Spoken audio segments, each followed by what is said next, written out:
Thanks.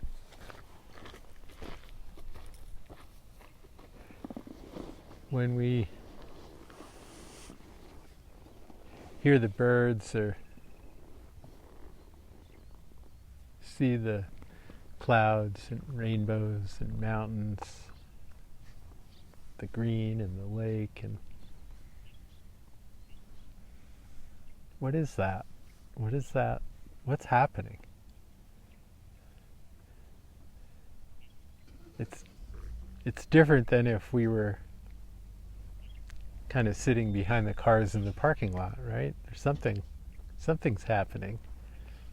What is that?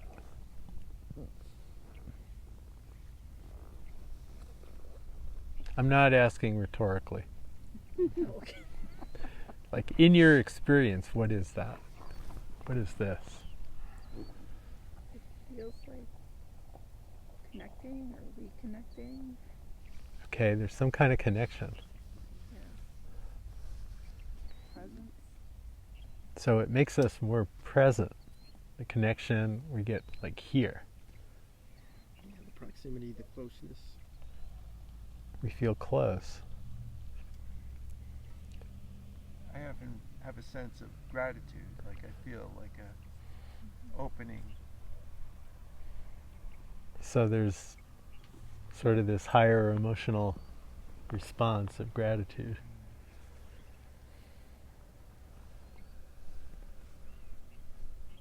What else?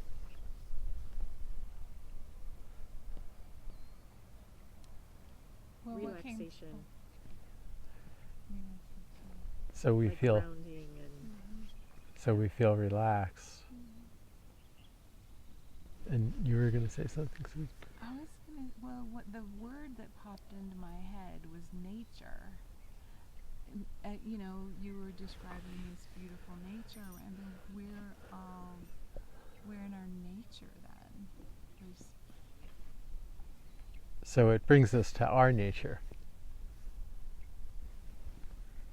It doesn't hurt that the temperature is like perfect right now. Right. Water. Yeah, That doesn't hurt. it's not too hot. Yep. It's not cold. and the little raindrops every now and then. It's refreshing. Yeah. So it's easier to connect to all that when things are pleasant, right? And that's, one of the interesting things of nature is that being out in nature, being outside, it isn't always pleasant. It oscillates between being too cold and too hot, or too dry and too wet, or too windy or too stagnant, and then if you catch it just right, like this gentle breeze, perfect temperature, it's like, wow, that's pretty nice. It's not all the time. If we were out here at 2 o'clock today, it would have been really uncomfortably hot.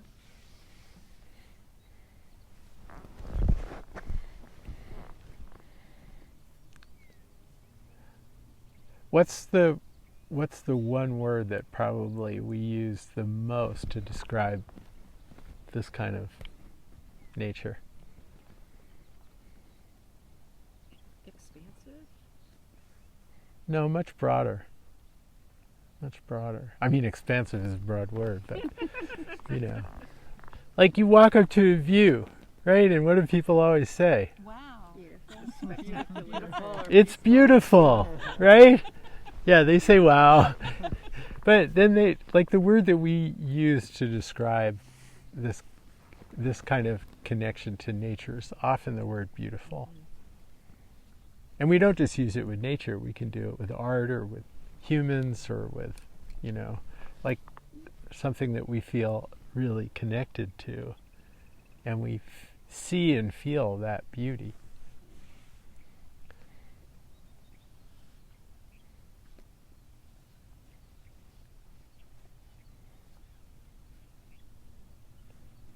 And it's really interesting. Is beauty something that things have, or is beauty something that happens in the recognition of connection? because you also spoke about connection, about feeling our own nature in nature. And one of the aspects of beauty, when we recognize beauty, is that we feel connected. We feel connected, we feel relaxed, we feel happy.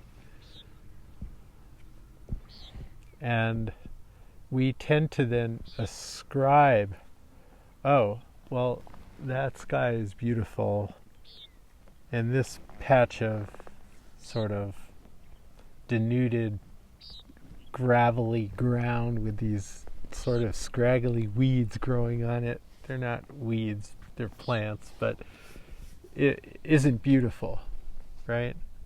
Like, you would say, well, this is not as beautiful as that. Nobody's like ready to like argue that.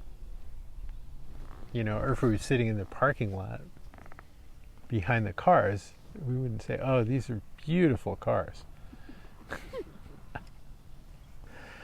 But if you go to an auto show with a bunch of car buffs, they would say, oh, these cars are beautiful. So is beauty actually something that's inherently a characteristic of certain things and not other things? Or is beauty what we see or hear or feel when we're connected to something? You see the difference? This is a big difference. We typically ascribe it. Oh, you know, this is not a beautiful piece of dried mud. You know, but that is a beautiful cloud sitting over Green Mountain. Or that's a beautiful rainbow fragment over Kathy. It's very subjective. It's only over Kathy for me. It's not for Catherine. It's in the eye of the beholder. You know, there is that saying, beauty is in the eye of the beholder.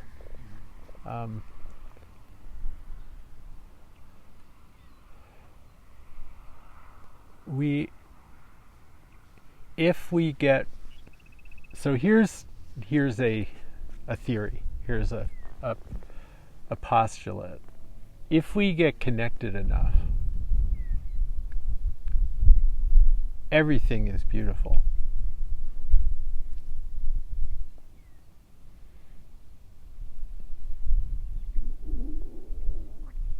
Everything is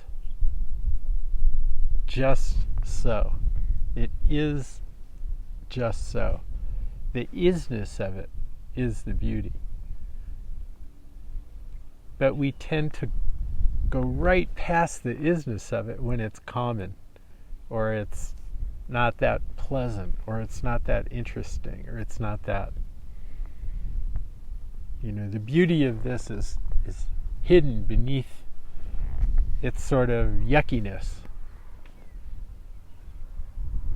It's not immediately obvious, but if you can like be with this and relax your gaze and just stop judging it or stop reacting to it, or like allow yourself to become very present with it, very intimate with it, the beauty is in that it is.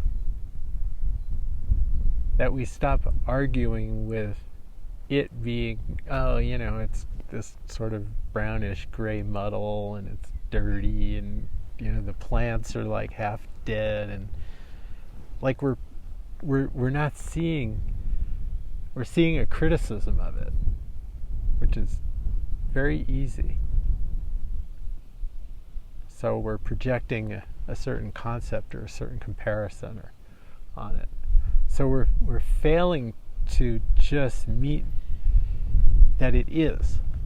And in that it is, there's a certain kind of beauty, there's a certain kind of presence But when we look up at a rainbow,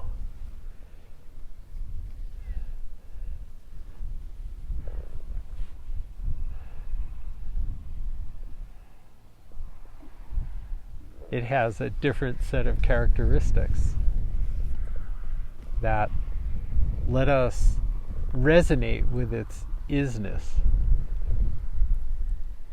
It's surprising, it's colorful, it's rare, it's extraordinary. It demands us to meet its presence. This doesn't.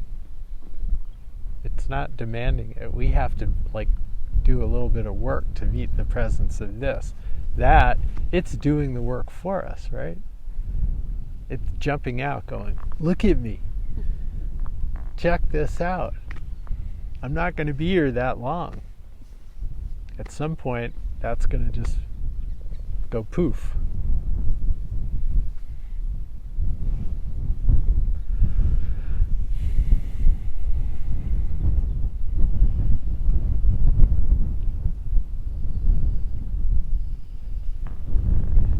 So a big part of this kind of meditation with our senses, with what we're seeing, what we're feeling, what we're hearing, is letting our minds relax enough, getting out of believing what our minds are telling us about what we're seeing, hearing, or feeling. Oh, that's not interesting, that's ugly, that's not beautiful, that's meaningless, I don't like that. You know, why? It's really pretty here, except, I have to look at that weird white dome house. I have very good friends who used to live next to the white dome house, and the sort of ranchy brown looking house next to it that's super big and sprawly. They rented that house for 2 years and completely trashed it, but it was like Hippieville. It was 2 bands living in this house. Bands, like a band house. Imagine 2 bands living in a house. Is there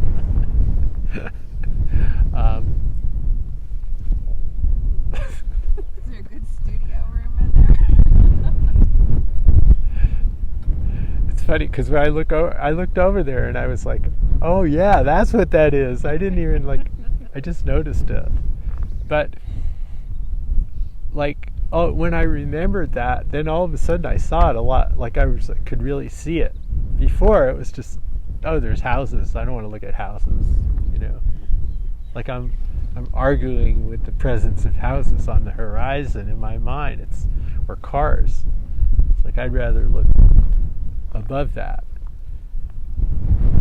So this is it's very automatic, it's very unconscious, it's very conditioned, how we filter our senses, how we filter and interpret. We're not actually getting any kind of a raw experience of sense of what we see, what we hear, and what we feel. It's coming through a lot of interpretation, a lot of filtering, a lot of sensory manipulation going on in the mind.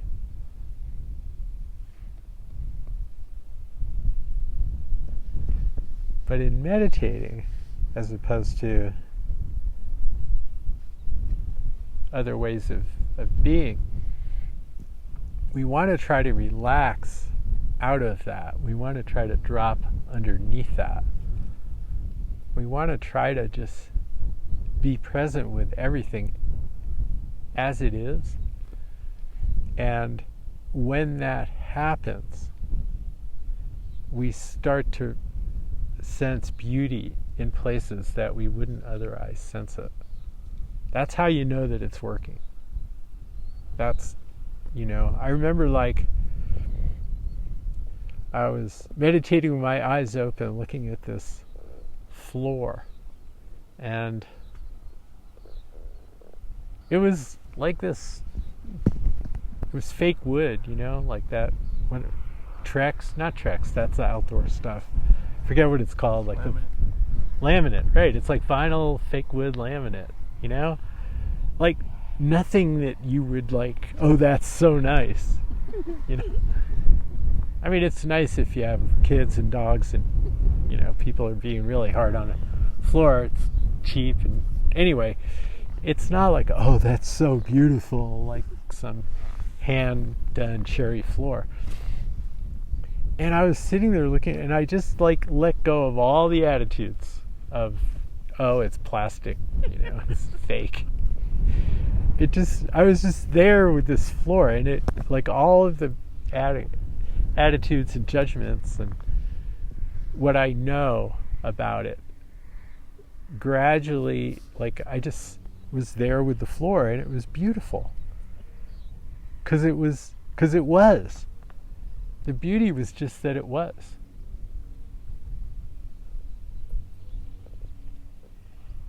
It was surprising. It had nothing to do with, like, any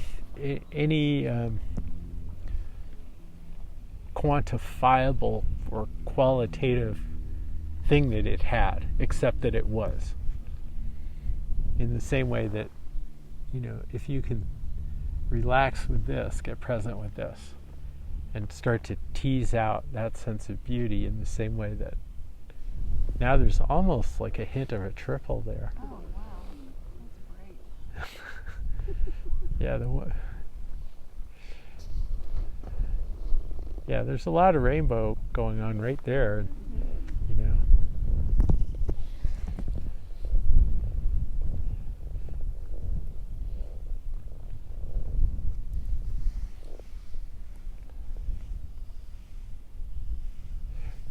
Rupert says that beauty is simply the recognition of isness, or what is, or the being of things. It's just simply the recognition of that. But we're more drawn to recognize it in certain things than other things. This is a very different understanding of beauty.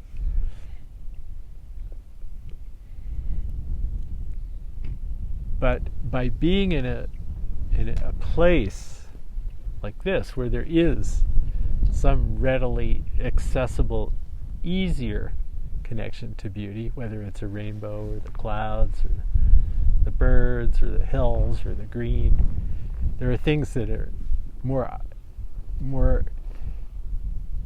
easily draw us into that presence.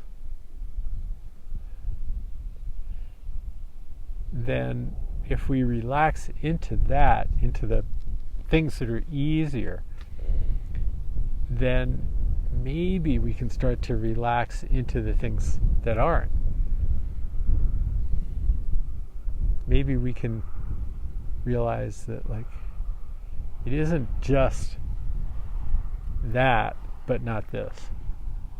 That it's actually potentially everything.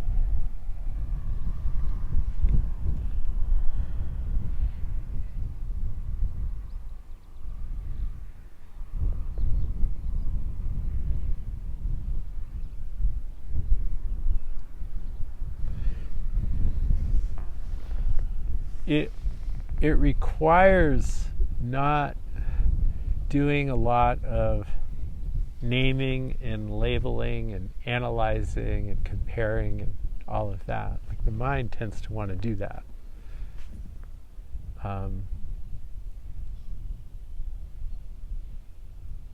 The mind tends to want to go to the past or the future, or some kind of breaking things into components, into pieces, understanding.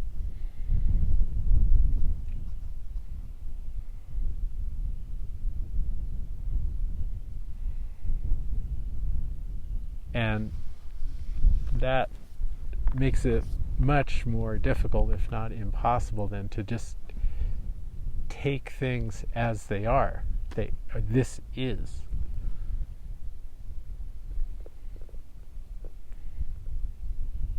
So we don't have to wrestle our minds into silence or submission. We simply have to become disinterested in what they're trying to tell us.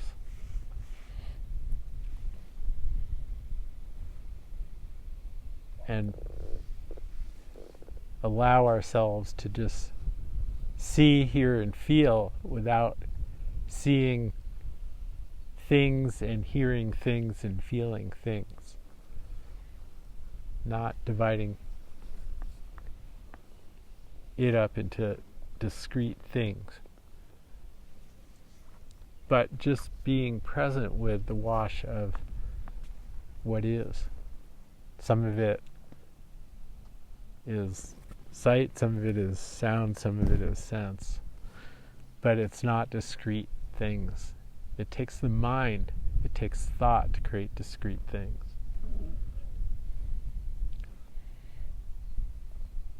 So this is, it's an utter relaxing, or a not doing, because it's a doing that creates things. It's a doing that divides things up.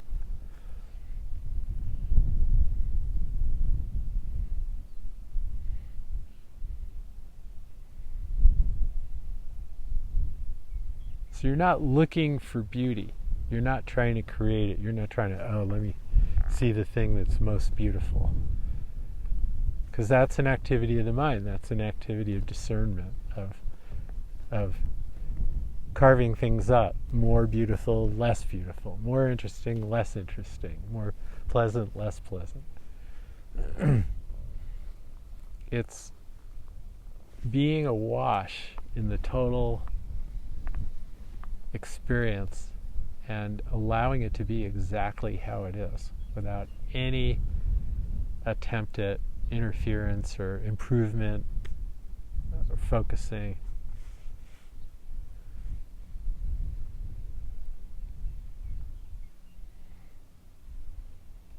So it is in a way, it is a doing nothing, because we're not allowing all this doing of the mind to take over. But it also requires, as we notice that we're entranced or lost or attached to thinking, past, future, discernment, comparison, that we let go of that we notice that. And that's a very subtle, slight effort of, okay, let go, come back, relax. It's not a big project, but it's not nothing.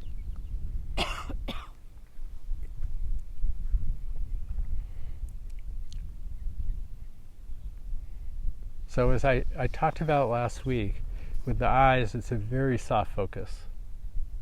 It's not looking at things. Like, we can all look at the rainbow,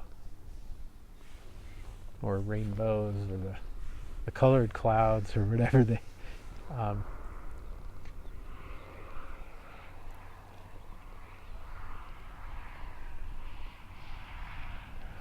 but it's just seeing all the way to the periphery of our vision without preferencing any particular aspect of that. The same with sound, and the same with what we're feeling, the way our skin and our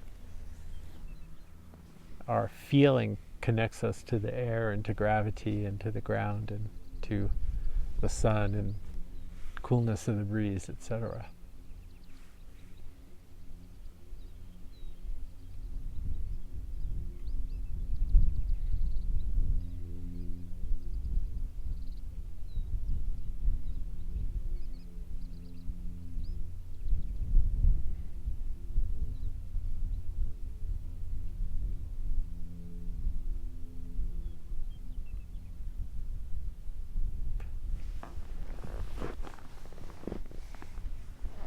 So the sort of the payoff or the reward for this isn't, oh, I found a moment of perfect beauty and I saw it before it went away, as much as the kinds of things that you were describing at the beginning: connection, peace, relaxation.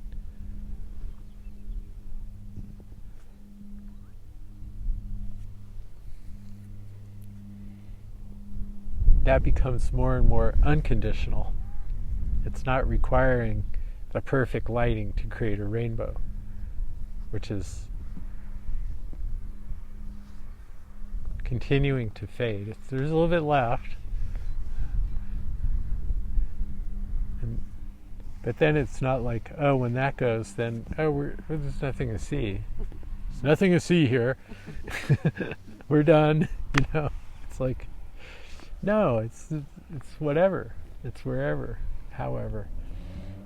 So the more that we can relax into presence, the more that this becomes unconditional.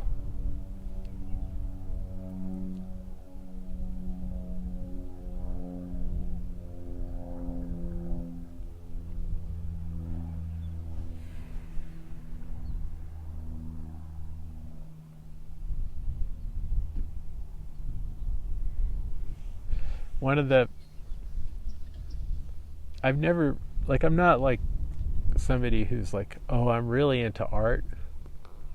It's like there are people who are really into art. But when I've been able to go to a museum where there's some, great art, and I'm not talking about abstract because I can't quite find that. But like somebody will paint like a still life with like a few apples in a bowl, and it's like, it's beautiful. Like, when a Dutch master painted a few apples in a bowl, it was beautiful because they were painting the presence of anything reflecting that beauty. They just picked whatever was, oops. Oh, I guess I didn't hurt it. Okay. They were painting just whatever they arranged on the table. Oh, here's a cheese. Here's a flower. And then I'm going to put it on the table and make it, and then I'm going to paint it. And what they're reflecting is the beauty of the absolute presence of their experience of that. Just common stuff. They were sharing that.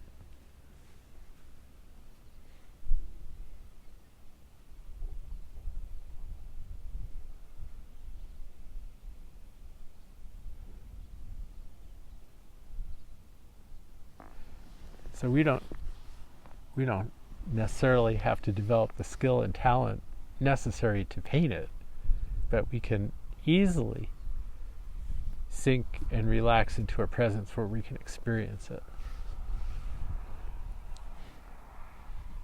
It's a lot easier to be with this sky than it would be to paint it.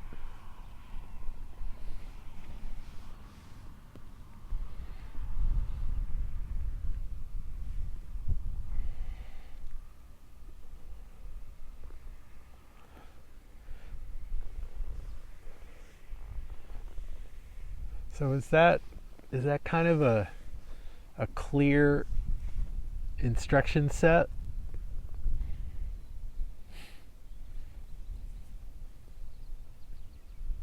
Does that make sense?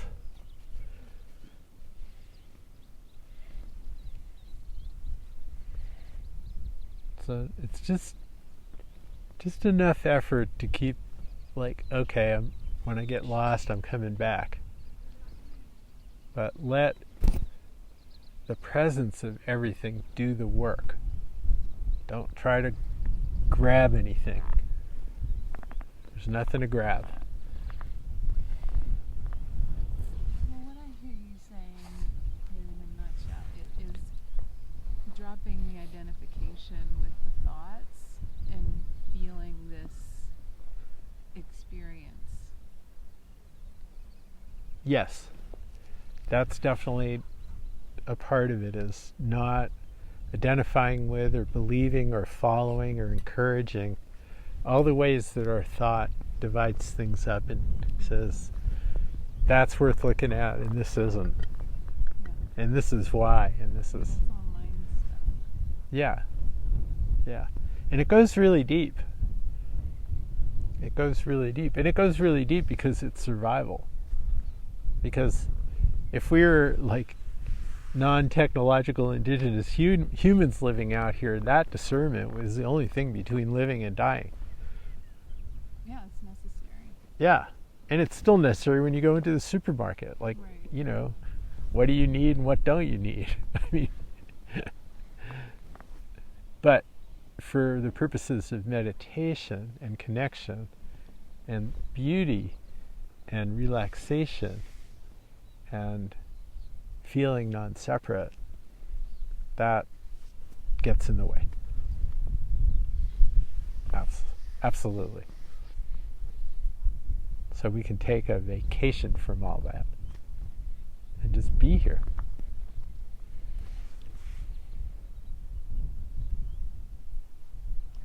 In some ways, I find it harder to just be with something that is more classically beautiful, like a rainbow, because after the moment of just seeing it, my mind goes into, oh yeah, look at that, and look at that, and look at this, and I'm starting to parse it and interpret it. And it's really hard for me at that moment to just relax and just let it be what it is without the grasping of it. Like, I want to capture it. My mind wants to capture it in a way. Yeah. So it's even with, I mean, in some ways, it feels like it's easier to see the beauty in something less interesting because there's nothing to prioritize or parse in the same way.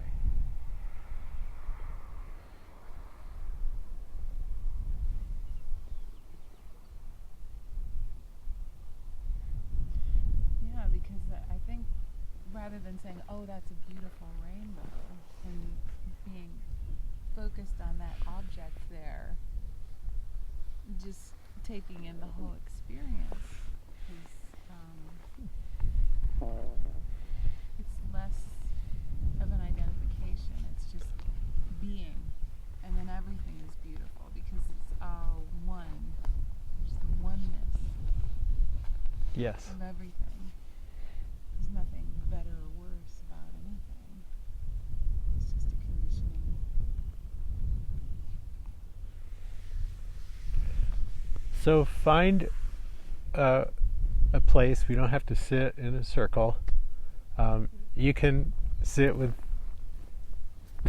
the dried mud or the expansive, whatever you want to do. It's totally up to you. And you can play with it. You know, you can look down and up, and you can, you know.